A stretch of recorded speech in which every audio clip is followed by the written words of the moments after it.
said, Lord, there are so many of us that get discouraged.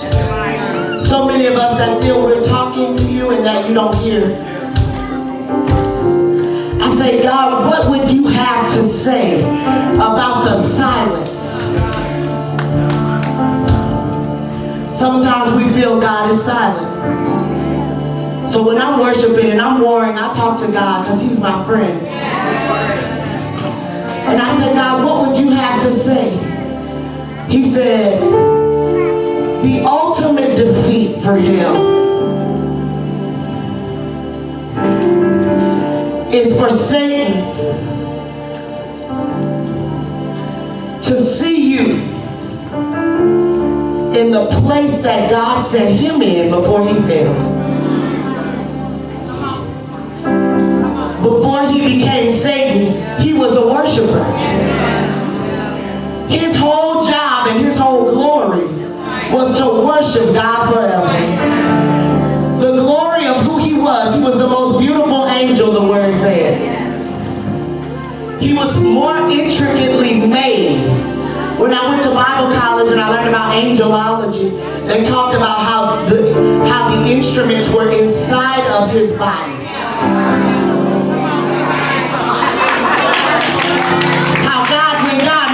He made him to worship.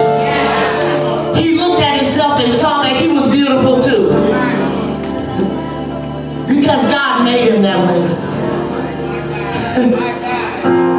And God said, I said, God, what would you say about the silence? He said, remember this, Darcel.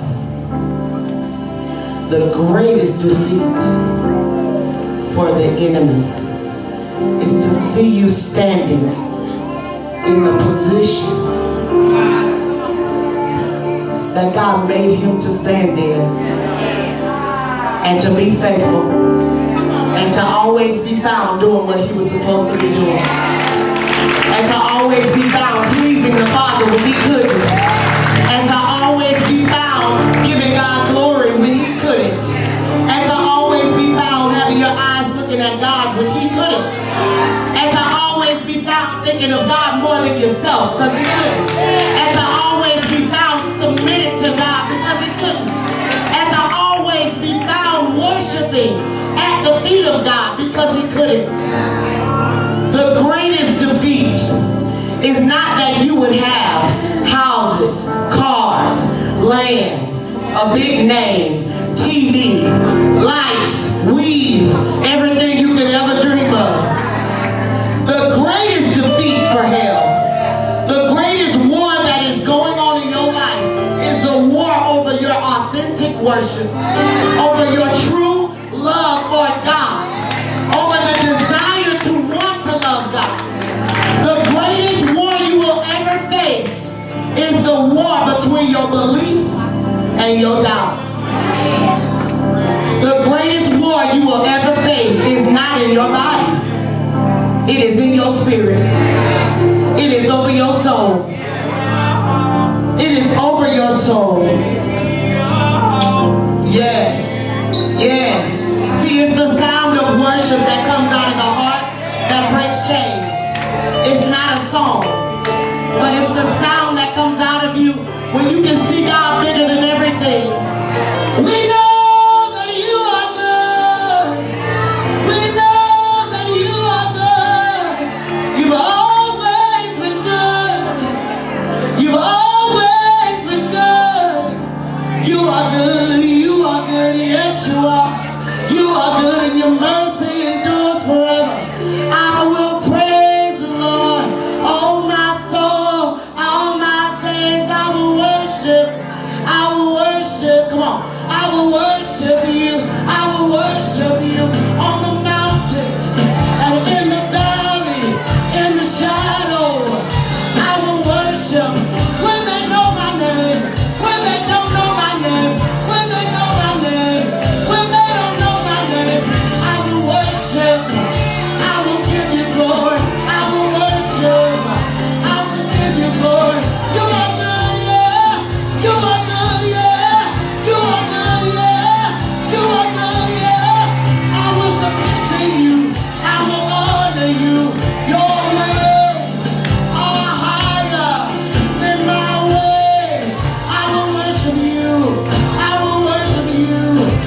soul and all that is within me. This is how I worship the Lord at home. This is how I war at home. This is when I have to get in my own closet and walk up in there and say, bless the Lord, oh my soul, and all that is within me. All that is within me. All that is within me. Even when depression tries to come, I will bring it into my worship, and I'll leave it, and I'll leave it, and I'll leave it. When worry tries to take over my mind, I will bring it there. I will leave it, I will leave it, I will leave it, I will leave it. God is good and my soul knows. God is good and my soul knows. God is good and my soul knows well.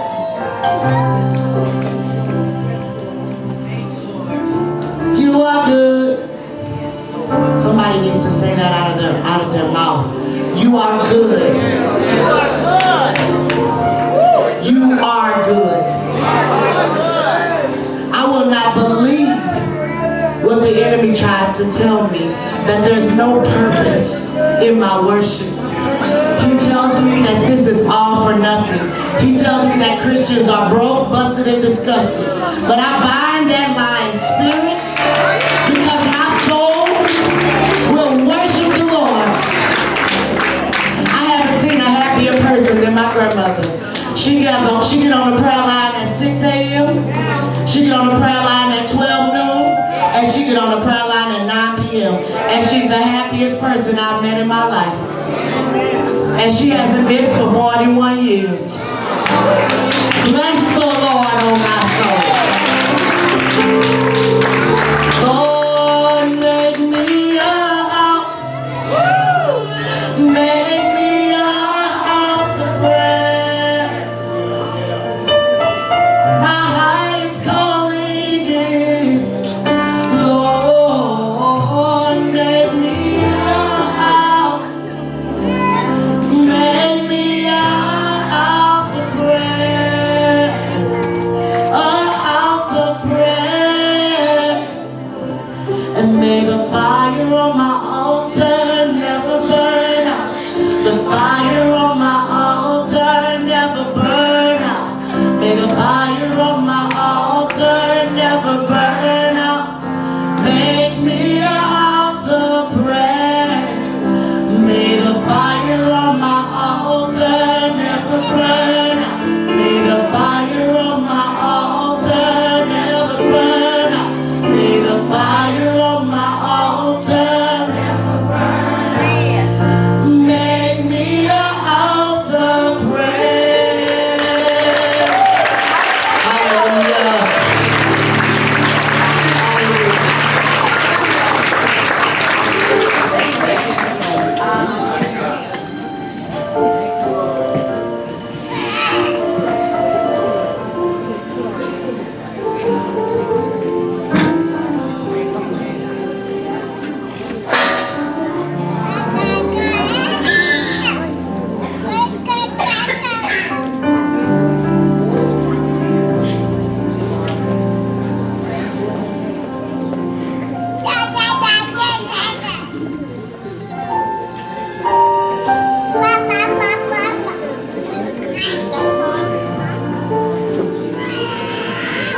Glory to God.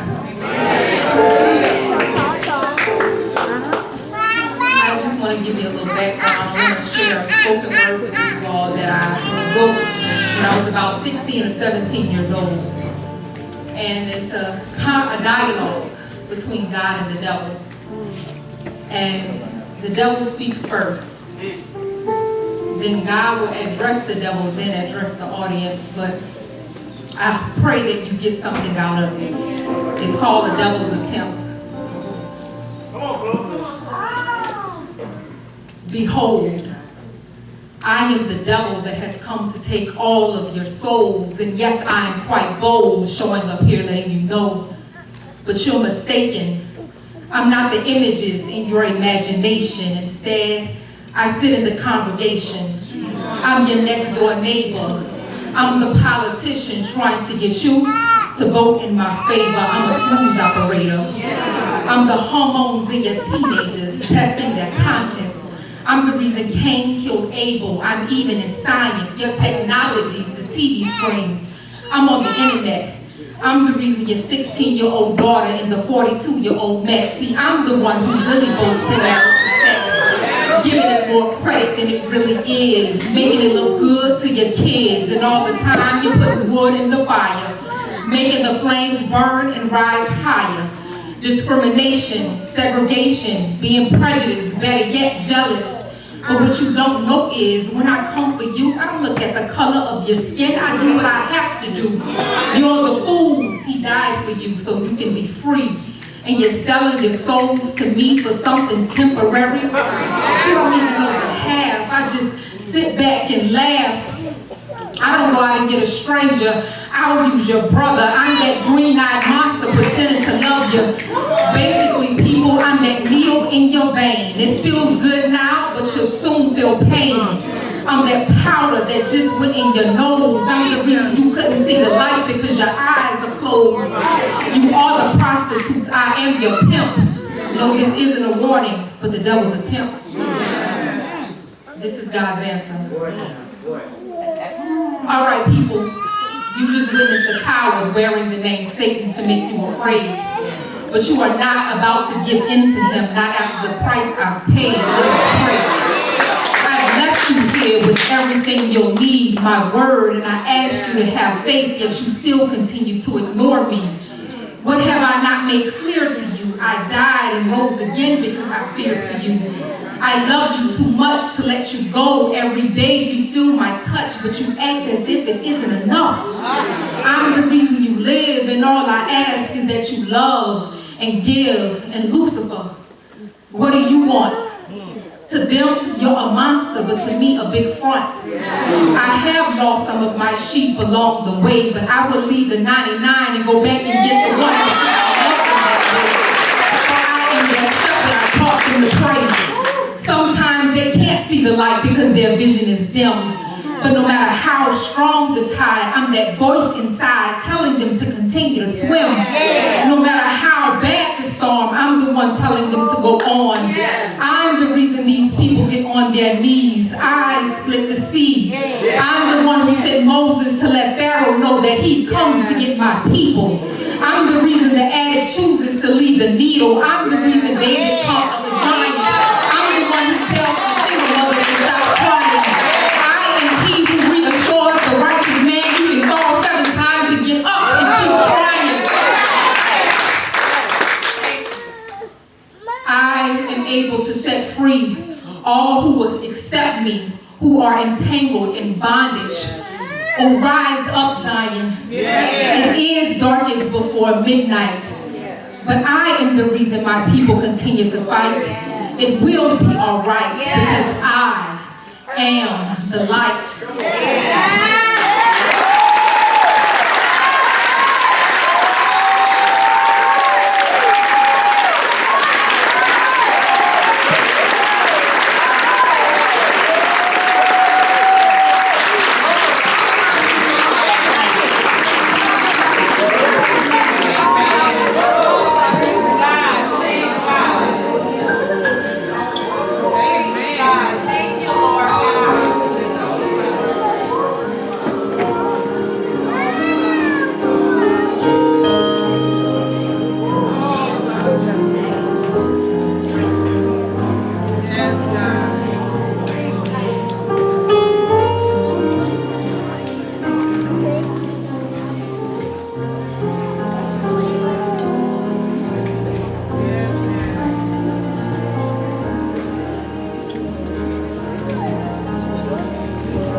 this place.